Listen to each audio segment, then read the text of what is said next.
တယောက်ပဲချန်တာကွာ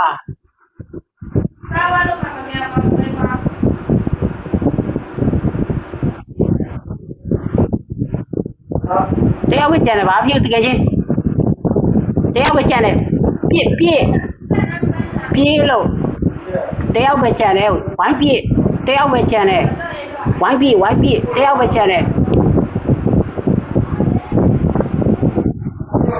အဲ့တယောက်ပဲကိုကျွန်တော်တို့ကမနိုင်ဘူးဖြစ်နေတယ်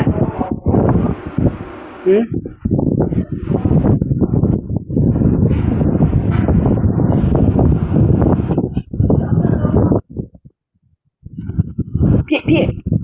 ဖြစ်ချပြီးပါပြီဒါပဲတယောက်တည်းချမ်းမှာကျွန်တော်တို့ဒီလိုပဲရရပြီ